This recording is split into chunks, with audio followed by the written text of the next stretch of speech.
Olá pessoal, tudo bem com vocês? Estamos aqui para mais uma reunião do nosso Grupo de Apoio Nacional a Pessoas com Zumbido, com esse tópico casos fáceis e difíceis para medicação no tratamento do zumbido. Medicação, de um modo geral, empolga muita gente, por outro lado, desempolga várias outras pessoas. Acho que a gente aqui no Brasil tem a cultura de procurar um medicamento para sempre que tem algum mal, mas a gente sabe que de fato os medicamentos podem ajudar e podem causar os efeitos colaterais. A gente já falou bastante sobre isso em outras edições do grupo, que vocês podem acessar no www.tvzumbido.com.br, e hoje a nossa ideia é falar um pouco dos prós e contras e mostrar casos, tá? Esse é o foco. Então, de um modo geral, nós ainda estamos tentando descobrir qual é a melhor fórmula para fazer um encaixe chave na fechadura, ou seja, qual é a melhor medicação para determinado tipo de zumbido num determinado perfil de paciente. Então, de um modo geral, a princípio, nós temos essa noção, não tão científica, mas mais prática, de que os melhores casos para medicação são aqueles com zumbido recente. E se você me perguntar o que é recente, a gente já começa um problema. Recente é, a princípio, alguns meses de zumbido, vai até 12 meses, até 15 meses, mas sem nenhuma fórmula para isso. Porém, por mais que a gente veja isso, que o zumbido recente responde melhor, que zumbido intermitente, ou seja, aquele que liga e desliga, responde melhor, e zumbidos que têm alguma coisa a ver com estresse pontual, por exemplo, também respondem melhor. O que a gente mais vê também é que essas regras têm muitas exceções. Então nós vamos trabalhar hoje alguns casos aqui para que vocês entendam o que pode estar dando certo numa pessoa que tenta o tratamento com medicação e o que pode estar dando errado, tá? E antes disso, o que eu vou só frisar mais uma vez é que quando a gente se prepara para tratar um paciente com zumbido através de um medicamento, nós temos que ter algumas evidências da ciência. Só que a ciência para tratamento medicamentoso é extremamente rigorosa. Então, por exemplo, se vocês acham que eu quero testar um medicamento A e eu vou pegar 100 voluntários com zumbido e ver quantos % deles acabam melhorando, engano. Na verdade, se eu tenho o remédio A, eu tenho que pegar mais ou menos 100 pessoas, eu tenho que dividi-las em 2 grupos e eu tenho que sortear quem que vai usar o medicamento A, e para o outro grupo eu vou dar um medicamento placebo. E essas pessoas, eticamente, têm que saber que ou elas estão sendo sorteadas para tomar o medicamento A, ou elas estão sendo sorteadas para tomar o medicamento B, ou o placebo. Então, por que isso? Porque placebo pode fazer efeito em zumbido e em qualquer outro problema de saúde. Então, você só comprova pela ciência que o medicamento A é bom quando ele é bem melhor do que o placebo. Então, qual que é a implicação disso? Imagina que um placebo melhore 25% das pessoas com zumbido e que o seu medicamento A melhora 30%. Então, pelas análises estatísticas, provavelmente a ciência não vai considerar o seu medicamento A como uma boa opção para os médicos usarem. Só que como tudo na vida tem 2 lados, vamos pensar pelo ponto de vista prático. Imagine que você está com zumbido, está bastante incomodado e você está buscando ajuda médica. Você prefere que o seu médico te dê essa medicação A, que ajudou 30% das pessoas, ou seja, 3 a cada 10, ou você prefere que, porque não existem evidências científicas favoráveis, nem tentar? Então, essa é a verdade que cada um tem que escolher. De fato, não existe ainda nenhum remédio com uma excelente aceitação universal da eficiência sobre o zumbido, mas existem vários que podem ajudar. E a outra curiosidade sobre medicação é que nenhuma delas, que de fato pode ajudar, foi desenvolvida especificamente para zumbido. Elas têm outros alvos, outras intenções. e a maioria delas acidentalmente começou a melhorar o zumbido. Então o que a gente faz hoje? Tenta entender o que o paciente com zumbido tem além do zumbido, para ver qual é a medicação que pode tentar dar conta de mais de um problema. Então vamos ver aqui, por exemplo, o caso de uma paciente, que a gente não vai citar nomes por motivos óbvios, e a gente não vai citar o nome do remédio também, para evitar o risco da automedicação.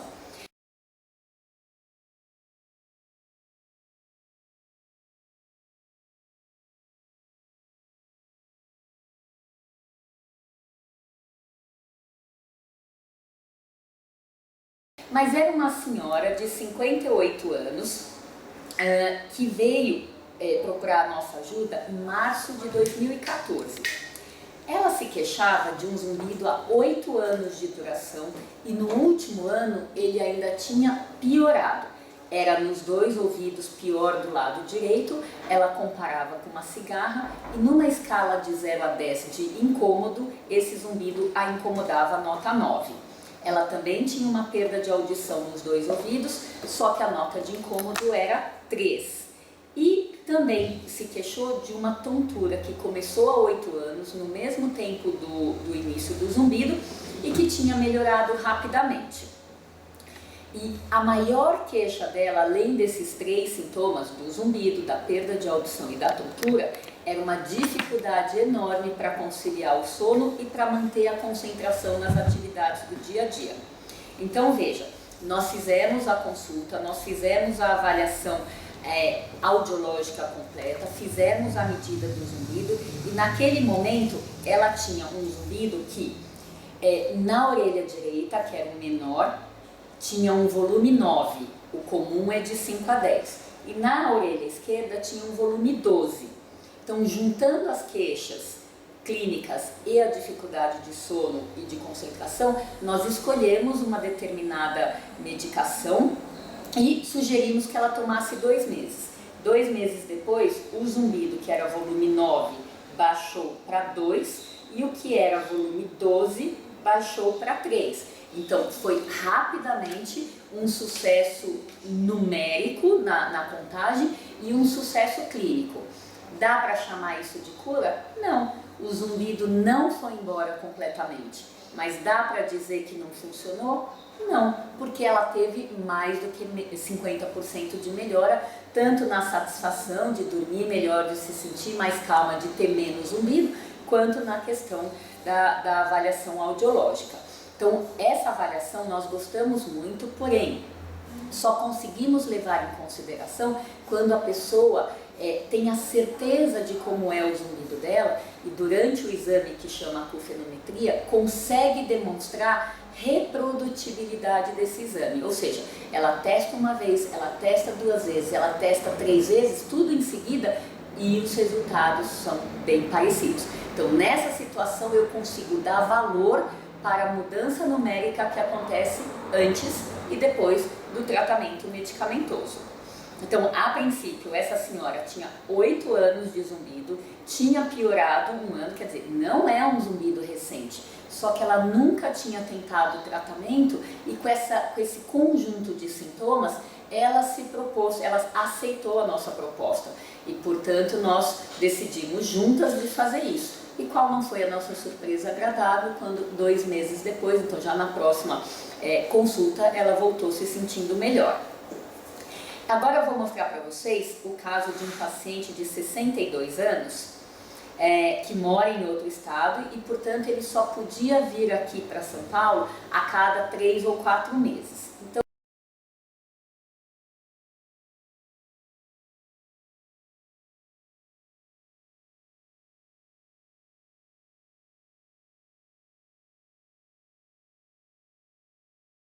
Então, a história dele, apesar de estar entrando na terceira idade, era de um zumbido desde a adolescência, também bastante crônico.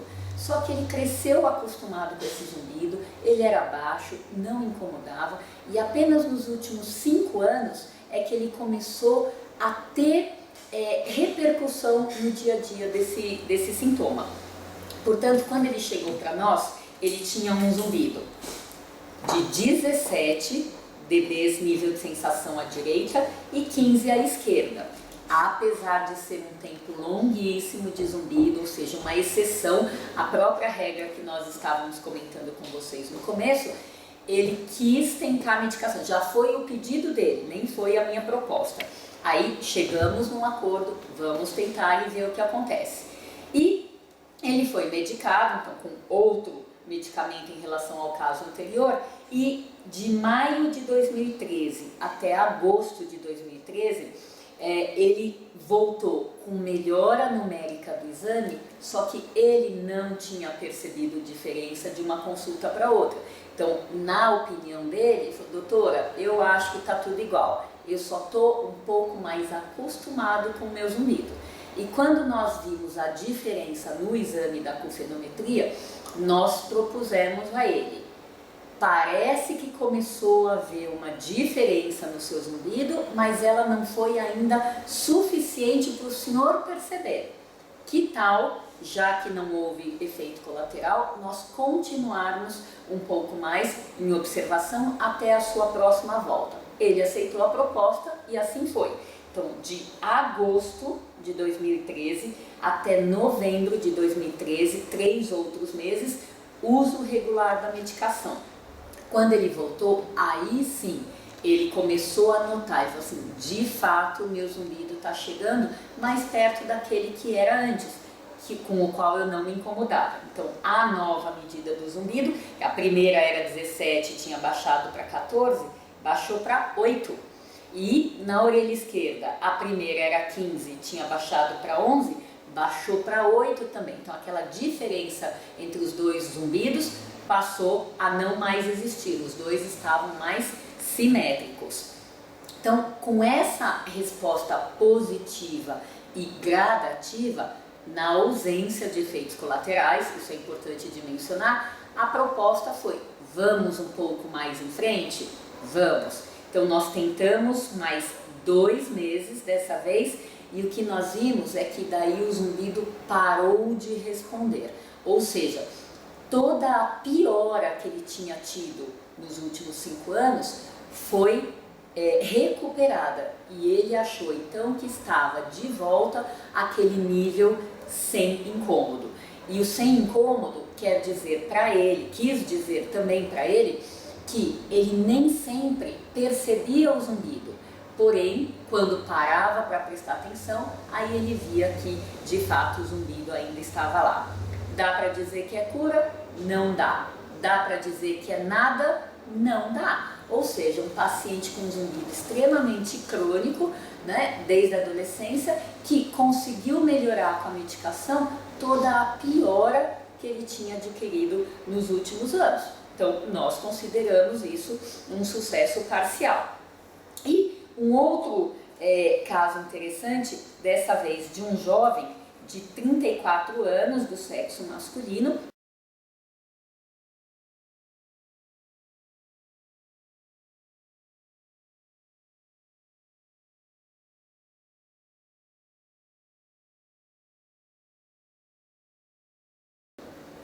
que chegou para nós em maio de 2013 com 7 meses de zumbido, então bem mais recente do que os outros 2 pacientes que eu contei para vocês. O zumbido era nos 2 ouvidos e de 0 a 10 também incomodava nota 9. Ele tinha também uma hipersensibilidade auditiva, se incomodava bastante com sons e era extremamente ansioso. Além disso, um outro médico de outra especialidade já havia sugerido um determinado medicamento para ele e ele não quis usar por medo. E quando ele me ouviu falando que esse medicamento poderia ajudar 2 sintomas no ouvido, o zumbido e a hiperacusia, a hipersensibilidade a sons, aí ele se motivou, ele juntou todas as opiniões e falou assim: não, doutor, então eu vou tentar. Então, de peito aberto, quer dizer, vencendo o medo dele, ele se dispôs a fazer esse teste de tratamento. E como era o caso dele numericamente? Em maio de 2013, um zumbido volume 12 na orelha direita, 13 na esquerda. Lembra que eu comentei que o comum é de 5 a 10, então 2 zumbidos altos. E em 2 meses esse zumbido caiu para 5 em cada lado, ou seja, uma queda de quem está alto para o limite mínimo dessa média. Então, altamente perceptível, né, para ele, em termos de qualidade de vida, e também numericamente para a gente. E daí o tempo foi passando, nós buscamos melhora progressiva, mas daí essa melhora foi menor. Então, depois da grande queda, o zumbido conseguiu chegar numa intensidade de 2 dBs, nível de sensação em cada orelha. Então, de fato, foi algo que ele se sentiu muito mais confortável, embora a gente aqui também, nesse caso, não consiga chamar isso de cura. E por que eu estou frisando isso para vocês? São 3 casos bastante diferentes entre si, todos com um sucesso medicamentoso que, apesar de não entrar no critério de cura, que é 100% de melhora sem recaída, mesmo assim é considerado sucesso porque teve mais de 50% de melhora, tanto clínica no comportamento da pessoa, como na questão numérica da acufenometria pré e pós-tratamento. Por outro lado, agora eu vou mostrar para vocês um casinho ruim, porque eles acontecem com frequência. Então, a princípio, uma paciente de 48 anos, ela veio em setembro de 2015, contando que 3 meses antes da consulta, ela tinha tido uma crise de estresse e de estafa enorme. E nessa crise ela virou bastante sintomática, ela tinha um meio de campo bastante complicado do ponto de vista profissional, de não gostar do que estava fazendo, de não gostar do ambiente de trabalho e de não gostar da chefia dos colegas de trabalho. Então, bastante difícil realmente. Então, nesse contexto, ela teve uma crise, criou ansiedade, insônia, ficou hipertensa e começou a ficar com os ouvidos sensíveis a sons. Dentro dessa busca por estabilidade emocional e física, ela começou a se tratar, é uma pessoa que não gosta de remédio e, enfim, ela começou a melhorar a qualidade do sono. E assim que ela começou a melhorar o sono, o zumbido apareceu. Então, quando ela chegou pra gente com essa história de 3 meses de estafa, de crise emocional, ela tinha uma semaninha de zumbido. Só que para quem estava nessa crise, uma semana de zumbido já tinha sido suficiente para quase detonar essa paciente. Então, um quadro extremamente importante. Bom, pensei eu, a audiometria dela impecável, ou seja, nada físico demonstrável no ouvido. Um zumbido que era alto, uma hipersensibilidade auditiva, queixas de 7 dias. Falei, tem tudo de bom para a medicação. Assim pensei eu. Só que de fato ela não gostava de medicação. Os tratamentos dela eram à base de antroposofia, ou de homeopatia, ou de fitoterapia. Era uma opção que eu respeito bastante, mas justamente porque a vi extremamente impactada e só com 7 dias, eu conversei com ela e a princípio tentei convencer dos prós de usar a medicação, porque os contras ela já sabia. Então, com base nisso, eu fiquei bastante esperançosa. Ela me telefonou cerca de 10 dias depois, dizendo que ela ainda não tinha começado a tomar o medicamento por medo. Ela tinha lido a bula, né, como todo mundo tenta fazer, bula de remédio nenhum é gostosa de ler, ela mais assusta do que motiva, mas de fato, conversando de novo pelo telefone, ela se motivou e falou, tá bom, doutora, eu vou fazer uma tentativa. Bom, ela tentou. 3 dias depois ela me ligou de novo, dizendo que tinha tido um efeito colateral. Sabem qual? Afta. Por mais que eu tenha experiência razoável em medicação, eu nunca tinha visto ninguém se queixar de afta. E por outro lado, como eu vi que eu já tinha insistido com ela e ela tendo esse repertório contra a medicação, eu propus uma outra medicação mais pro lado da fitoterapia. Ela aceitou porque ela estava querendo uma melhora rápida e mesmo assim esse medicamento que eu também gosto bastante, acho seguro, deu de novo um efeito colateral nela, tá? Que dessa vez foi a pressão baixa. Então, eu tô contando esse caso para vocês porque, apesar do ponto de vista médico, ela ter várias características boas para o uso do medicamento, ela tinha uma ruim, que era a rejeição por medo do uso do medicamento. Então, com ela eu me dei conta de como a mente da pessoa é muito mais poderosa para ajudar ou para atrapalhar do que muitas vezes a palavra do médico ou o próprio potencial da medicação. Então fica aí para vocês verem que nem tudo são flores, de fato, e existe sim uma boa indicação medicamentosa para o tratamento de alguns pacientes com zumbido, mas é importante que além da parte médica, o paciente esteja aberto a fazer a tentativa. E todo mundo sabe disso, que medicação pode dar efeito colateral, mas mais amplo do que isso, tudo que a gente engole pode dar efeito colateral. Quem nunca ouviu que uma determinada comida pode dar uma dor de estômago, refluxo ou enxaqueca? Quem nunca passou pela experiência de tomar alguma bebida, alcoólica ou não, e passar mal de dor de cabeça, do estômago ou do intestino? Então, o fato é esse, e a gente não deixa de comer, a gente não deixa de beber. E talvez eu me atreveria a dizer que a gente não deve deixar de tomar medicação quando ela é bem indicada. Porém, sempre cientes de que comendo ou bebendo ou tomando a medicação, existe sim um certo risco. Mas é nosso trabalho médico, nosso trabalho do profissional de saúde, mostrar os prós e os contras para os pacientes, e é função do paciente entender e concordar ou não. Sempre que existe um acordo entre o profissional e o paciente, eu acho que a dupla de trabalho tem mais condição de avançar. Bom, é isso, pessoal, espero que vocês tenham aproveitado e aprendido um pouco mais sobre os mistérios do zumbido e das estratégias de tratamento, porque o que vale mesmo a pena é de fato a gente tentar. Nem sempre a gente chega lá, mas se a gente não tentar, de fato, nada anda e tudo continua na mesma. Então a gente espera vocês para a próxima reunião. Até mais, tchau, tchau!